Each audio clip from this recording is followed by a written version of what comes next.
नमस्कार, स्वागत है आप सभी का हमारे YouTube चैनल पर। आज हम एक बहुत ही महत्वपूर्ण टॉपिक जिससे प्रश्न आने की संभावना बनी हुई है, जीआई टैग। क्योंकि जीआई टैग जो है पिछले काफ़ी समय से एकदम से चर्चा में आ गया। हालांकि जीआई टैग जो है 3-4 साल पहले से प्रदान किया जाना शुरू किया गया था। पूरी बात हम इस वीडियो में देखेंगे, लेकिन इधर जो है ज़्यादा जो है मात्रा में जीआई टैग दिए जाने के कारण अक्सर जो है अपडेट हो रहे हैं कि किस जो है उत्पाद को जीआई टैग दिया गया। तो इस वीडियो में हम सारे जीआई टैग जो 2018 से लेके और 2019 में 19 अगस्त तक दिए गए हैं और उसकी जो ऑफिशियल वेबसाइट है, हम ये भी बताएंगे आपको कि कितने जीआई टैग अब तक भारत में प्रदान किए जा चुके हैं। बिल्कुल अप टू डेट लिस्ट उसकी क्या है और उसके आधिकारिक डाटा से, और जो प्रोडक्ट हैं जिनको जीआई टैग दिया गया है उनके बारे में जो सामान्य जानकारी है कि उनसे प्रश्न जहां से बन सकते हैं वो भी हम इस वीडियो में डिस्कस करेंगे। इसलिए वीडियो को पूरा देखिए और पूरी उम्मीद है कि आपके आने वाले एग्जाम्स में एक प्रश्न कम से कम जो है आपको इस वीडियो में मिल सकता है। तो स्टार्ट करते हैं।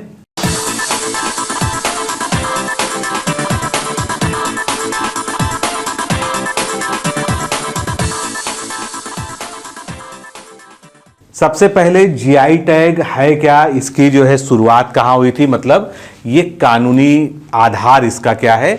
तो जीआई टैग जो है एक प्रकार की बौद्धिक संपदा है, यानी इंटेलेक्चुअल प्रॉपर्टी है। जिस तरह से कोई गाना गाता है तो वो उसके लिए जो है कॉपीराइट का इशू हो जाता है, वो कॉपीराइट करा लेता है, या कोई फिल्म मेकर जो है फिल्म बनाता है। उसी तरह से जो है किसी भी क्षेत्र का एक जो विशिष्ट उत्पाद है वो उस क्षेत्र का विशिष्ट उत्पाद है, इसलिए उसको एक कॉपीराइट दिया जाता है जिसको जियोग्राफिकल इंडिकेशन या भौगोलिक संकेतन जो है कहते हैं। तो भारतीय संसद ने 1999 में रजिस्ट्रेशन एंड प्रोटेक्शन एक्ट के तहत जियोग्राफिकल इंडिकेशन ऑफ गुड्स लागू किया था, तथा इस आधार पर भारत के किसी भी क्षेत्र में पाए जाने वाले विशिष्ट वस्तु का कानूनी अधिकार उस राज्य को दे दिया जाता है। तो भारत में जीआई टैग प्राप्त करने वाला पहला उत्पाद कौन सा था? दार्जिलिंग की चाय को सबसे पहले जीआई टैग दिया गया था 2004 में। 19 अगस्त 2019 तक, यानी जो बिल्कुल अपडेटेड लिस्ट है, उसमें कुल पंजीकृत जीआई टैग उत्पाद कितने हैं? 354।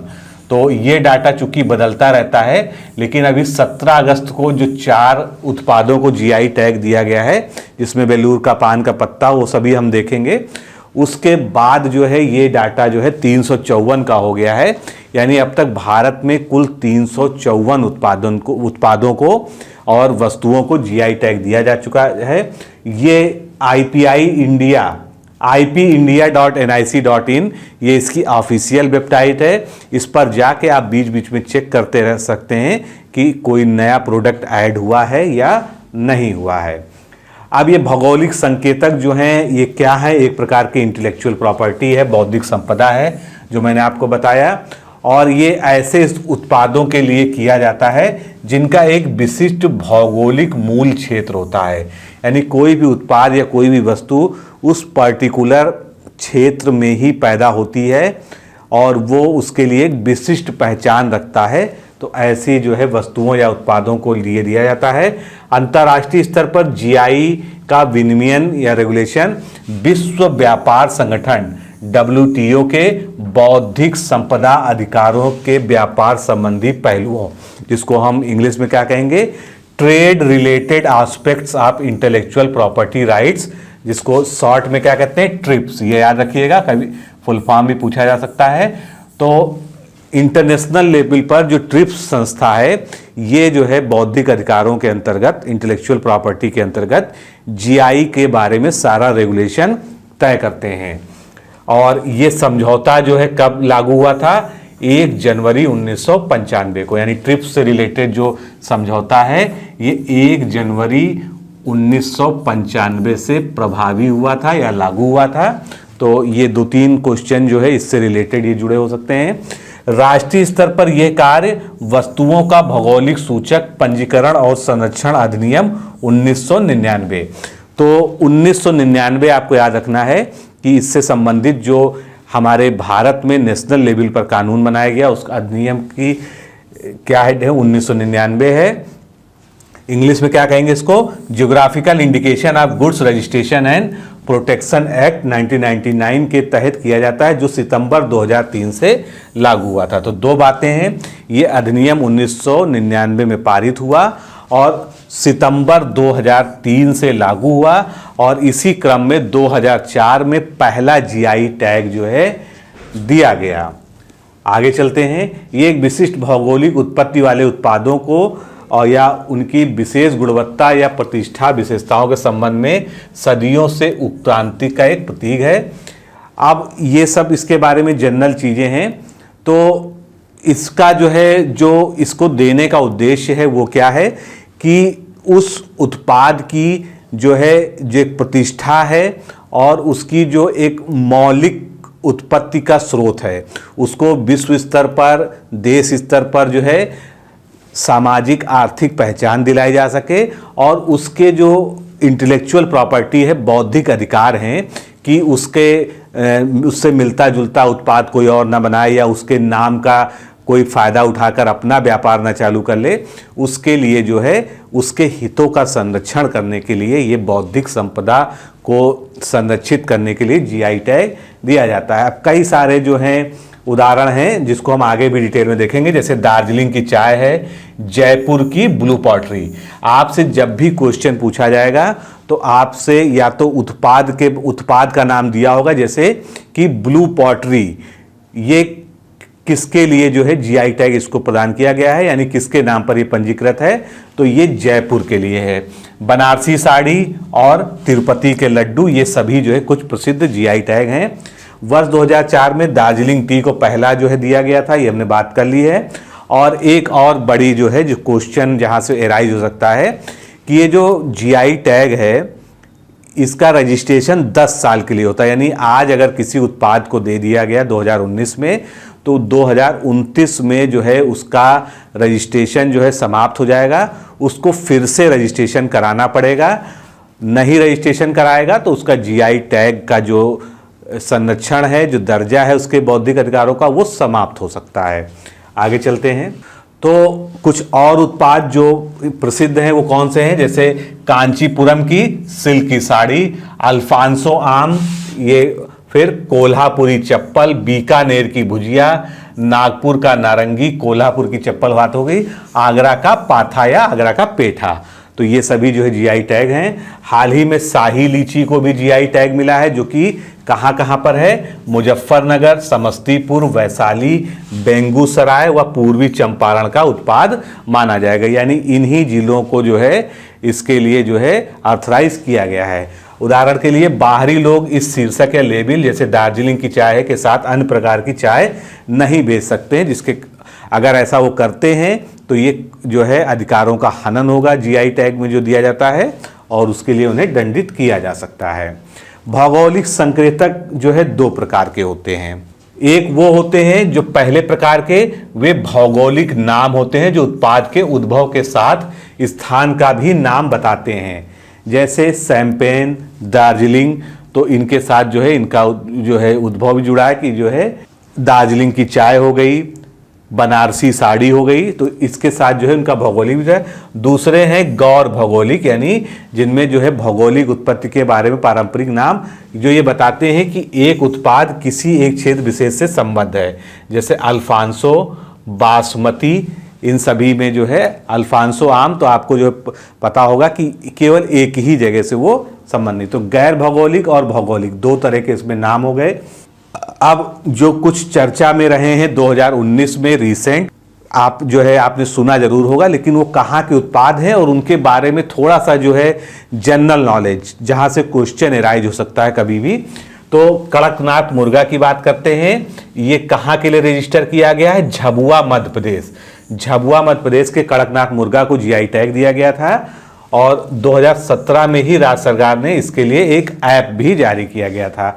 अब ये जो मुर्गा है इसका कुछ न्यूट्रिशनल वैल्यू है जिसके कारण ये जो है फेमस है। इसमें बहुत ही कम कोलेस्ट्रॉल, कम फैट और अधिक प्रोटीन होने के कारण ये दुनिया भर में जाना जाता है। स्थानीय तौर पे इसे काला मासी नाम से जानते हैं। कड़कनाथ मुर्गे का जो गोश्त होता है ये उत्कृष्ट औषधि गुणों के लिए भी प्रसिद्ध है। छत्तीसगढ़ ने भी दंतेवाड़ा जिले के लिए कड़कनाथ मुर्गे के लिए जीआई टैग का दावा किया था, लेकिन और छत्तीसगढ़ और मध्य प्रदेश में जो है जीआई टैग को लेके इस मुर्गे के लिए विवाद भी चला था, लेकिन फाइनली जो है झाबुआ को जो है ये अलॉट हुआ था। आगे चलते हैं। कंधमाल हल्दी, ये भी अभी रिसेंट में दिया गया है 1 अप्रैल 2019 को। तो ये कंधमाल हल्दी जो है इसको किस राज्य के लिए दिया गया है? उड़ीसा राज्य के कंधमाल जिले के आदिवासी किसानों द्वारा इसको उगाया जाता है। मूल रूप से कंधमाल के आदिवासियों द्वारा उगाई जाने वाली हल्दी औषधीय विशेषताओं को लेके ये प्रसिद्ध है। इसका रंग सुनहरा पीला होता है और यह अन्य किस्मों से भिन्न हल्दी होती है। अब भारतीय कॉफ़ी की 5 किस्मों को जो है हाल ही में दिया गया था, तो ये 29 मार्च 2019 को दिया गया था। ये कौन कौन सी हैं? पहला जो है टाइप है कुर्ग अरेबिका कॉफ़ी, ये मुख्यतः कर्नाटक के कोडागु जिले में उगाई जाती है। वायनाड रोबस्टा कॉफ़ी, ये मुख्यतः केरल राज्य के वायनाड जिले में। चिकमंगलूर अराबिका कॉफ़ी, ये जो है विशेष रूप से चिकमंगलूर जिला, चिकमंगलूर कहाँ पर है? कर्नाटक राज्य में। फिर अराकू वैली अराबिका कॉफ़ी, ये आंध्र प्रदेश के विशाखापट्टनम और उड़ीसा क्षेत्र की पहाड़ियों में उगाई जाती है। फिर बाबा बुदनगिरी अरेबिका कॉफ़ी, ये भारत में काफ़ी के उद्गम स्थल में उगाई जाती है और ये क्षेत्र चिकमंगलूर जिले के मध्य क्षेत्र में आता है। तो ये 5 कॉफ़ी हो गई जिनका नाम आपको याद रखना है, उनका स्थान। इससे पहले जो है एक कॉफ़ी को और जो भारत की काफ़ी प्रसिद्ध है उसको दिया जा चुका था, ये जिसको मानसूनी मालाबार रोबस्टा कॉफ़ी कहते हैं। तो नाम से ही पता है ये मालाबार जो है जो इलाका है उसमें उगाई जाती है। और देश में कॉफ़ी की खेती प्रमुखतः दक्षिण राज्यों में की जाती है। देश में सबसे बड़ा कॉफ़ी का उत्पादन जो है कर्नाटक में होता है, लगभग 54% पूरे भारत का केला वहाँ पर होता है। इसके बाद केरला में तथा उसके बाद तमिलनाडु में। इसके अलावा कॉफ़ी गैर परंपरागत क्षेत्रों जैसे कि आंध्र प्रदेश एवं उड़ीसा में लगभग 17.2% और पूर्वोत्तर राज्यों में लगभग 1.8% जो है उगाई जाती है। इसके प्रोडक्शन के बारे में हम लोगों ने प्रोडक्शन वाले जो क्रॉप प्रोडक्शन वाले वीडियो है उसमें डिस्कशन किया था। अब एक नया उत्पाद अभी जल्दी ऐड किया गया था 6 मार्च 2019 को, इरोड हल्दी। ये भी हल्दी है जैसे कंधमाल था। ये इरोड जगह कहाँ पर है? ये तमिलनाडु में है। इसको जीआई टैग दिया गया था। खेती के लिए गर्म एवं नम जलवायु की आवश्यकता होती है। इरोड हल्दी बलुई मिट्टी या जलोढ़ मिट्टी में ही पैदा होती है। इरोड एवं कोयम्बटूर जिलों में ये उगाए जाने वाली हल्दी, इरोड हल्दी का हिस्सा लगभग 70 से 75% तक होता है।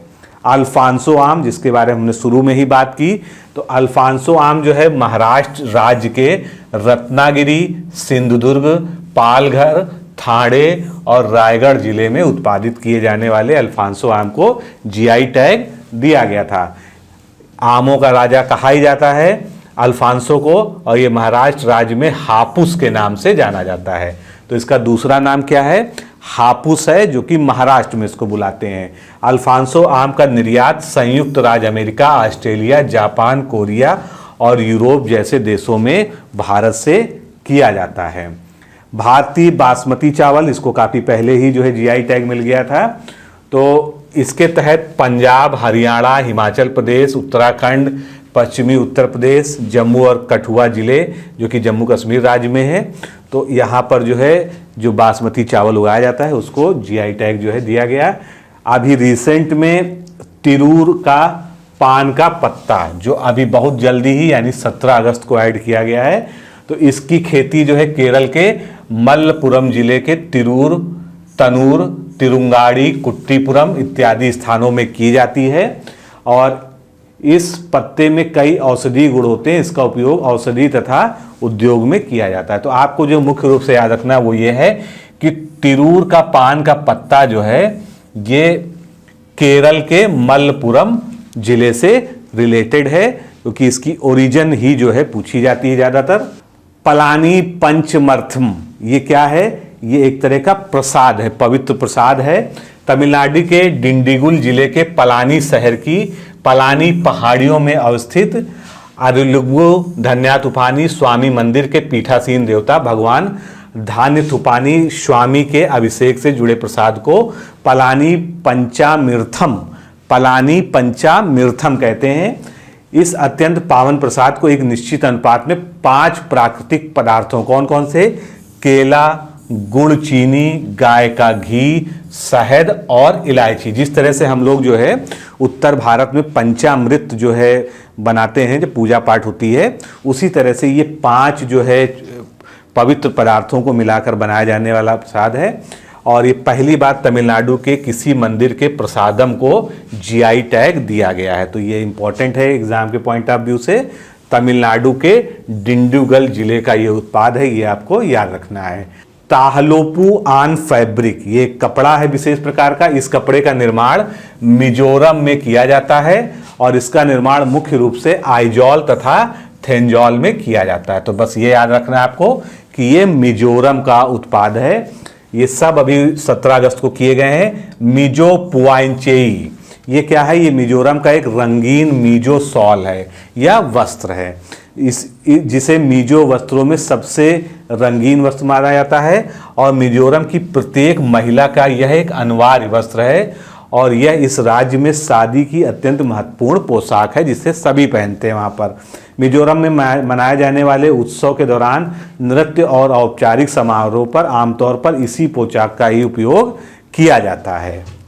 फिर बिहार के नालंदा जिले की सिलाव खाजा क्या है? एक तरह की मिठाई है, को भौगोलिक संकेतक दिया गया था। उड़ीसा का रसगुल्ला, इसको भी भौगोलिक संकेतक जो है प्रदान किया जा चुका है और इस रसगुल्ले को लेके उड़ीसा और बंगाल दोनों में जो है उत्पत्ति को लेके काफ़ी समय से विवाद था, लेकिन फाइनली जो है उड़ीसा को जो है इसका जो है जीआई टैग दिया जा चुका है। कोल्हापुरी चप्पल को भी जीआई टैग प्रदान किया गया है। और कुछ और महत्वपूर्ण जो है जीआई टैग कौन कौन से हैं, अभी पूरी सूची भी हम देखेंगे एक साल की इसके बाद जो है। तो दार्जिलिंग की चाय बात हो गई हमारी, तिरुपति के लड्डू, कांगड़ा की पेंटिंग, नागपुर का संतरा, कश्मीर का पश्मीना जो है जो एक विशेष प्रकार का ऊन होता है जिससे शॉल और बाकी अन्य वस्त्र बनाए जाते हैं। फिर कर्नाटक के उत्तर कन्नड़ जिले की सिरसी सुपारी, तो सिरसी सुपारी कहाँ पर है? कर्नाटक का है। बिहार की शाही लीची की हम लोगों ने बात ही कर ली, आगे चलते हैं। फिर इसके अलावा अब हम बात करते हैं ये जो ऑफिशियल वेबसाइट मैंने आपको बताई थी ipindia.nic.in, जहां पर जीआई टैग के संबंध में आवेदन किया जाता है। उसके सारी जो है प्रोसीजर वहां पर होता है, जो भी उत्पाद रजिस्टर होते हैं भारत में उसको वहां पर अपडेट किया जाता है। तो एक सरसरी निगाह से हम देखेंगे कि कुछ जो हम लोगों ने बात की उसमें कुछ छूटा तो नहीं। तो कड़कनाथ मुर्गे की हम बात कर चुके हैं। ये क्या है? भोका चावल। ये कहाँ का है? ये आसाम का। इसको आप स्पेशली नोट कर सकते हैं। भोका चावल आसाम का। ग्राना पडानो, ये क्या है? ये इटली का है और ये मैन्युफैक्चर्ड की कैटेगरी में यहाँ पर दिया गया इसको। अल्फांसो आम की बात होगी। राजकोट पटोला जो है एक तरह का जो है हैंडीक्राफ्ट मटेरियल है, जो वस्त्र होता है। ये कहाँ के लिए है? गुजरात के लिए इसको दिया गया है। शाही लीची की बात हो गई। संगली टर्मरिक, संगली हल्दी एक जो है अलग हल्दी है, ये कहाँ रजिस्टर की गई है? ये महाराष्ट्र के लिए की गई है। फिर पीथमपुर प्रिंटिंग ब्लॉक्स, ये जो है गुजरात के लिए। कोल्हापुरी चप्पल की बात हो गई, जो कि जो है किसी एक सिंगल राज्य को नहीं दिया गया है, ये इंडिया के नाम रजिस्टर किया गया है, उसमें कर्नाटका और महाराष्ट्र के लिए। फिर सिलाओ खाजा, जिसकी अभी हमने बात की, जो है कि एक मिठाई होती है, ये बिहार राज्य के लिए। अब ये सारी कॉफ़ी जिसकी हम बात कर चुके हैं, एक यहाँ पर नया उत्पाद दिख रहा है जो हम लोगों ने अभी तक नहीं जो है देखा है, हिमाचली काला जीरा। ये हिमाचल का काला जीरा है जिसको हिमाचल प्रदेश के लिए रजिस्टर किया गया है। और हिमाचली चुल्ली ऑयल, ये जो है एक तरह का तेल है, ये भी हिमाचल प्रदेश के नाम पर रजिस्टर किया गया है। चुनार बलुआ पत्थर, चुनार क्षेत्र जो उत्तर प्रदेश का है, उसका जो बलुआ पत्थर है, ये उत्तर प्रदेश के नाम जो है जीआई टैग आवंटित है। फिर इरोड मंजिल मेहंदी हो गया, और यहाँ पर जो है हम सब बात कर चुके हैं। एक ये इंपॉर्टेंट उत्पाद है जीरा फूल। जीरा फूल जो है किसके लिए, छत्तीसगढ़ को जो है ये जीआई टैग अलॉट किया गया है। फिर पावंडम, ये क्या है, एक हैंडीक्राफ्ट है, जो है आर्ट वर्क है, ये मिजोरम के लिए किया गया है। हमारम भी जो है एक आर्ट वर्क है, ये भी जो है हैंडीक्राफ्ट का मटेरियल है जो मिजोरम के लिए अलॉट किया गया है। और सबसे आखिरी में जहां पर ये लिस्ट समाप्त होती है, जो सबसे लास्ट आइटम रजिस्टर हुआ है 17 अगस्त को, वो है 354 नंबर पर तिरूर बीटल लीफ, यानी तिरूर का पान का पत्ता, जिसके बारे में हम लोगों ने बात की। कहाँ के लिए इसको दिया गया जीआई टैग, केरला के लिए। तो दोस्तों इस तरह से आज के इस वीडियो में हम लोगों ने जीआई टैग का पूरा अपडेटेड डाटा देखा। कोई भी उत्पाद जो है जो पिछले 2 सालों में चर्चा में रहा है वो इस वीडियो में कवर किया गया है। पूरी लिस्ट मैंने आपको दिखाई ऑफिशियल वेबसाइट से। तो ये एक महत्वपूर्ण टॉपिक है, इससे क्वेश्चन आ सकते हैं करंट अफेयर्स के सेक्शन में, इसलिए इसको जो है एक बार और आप देख लीजिए। और इसकी जो पीडीएफ फाइल है वो इस वीडियो के डिस्क्रिप्शन बॉक्स में आपको प्रोवाइड कराई जा रही है। तो आज के लिए इतना ही। नमस्कार, धन्यवाद।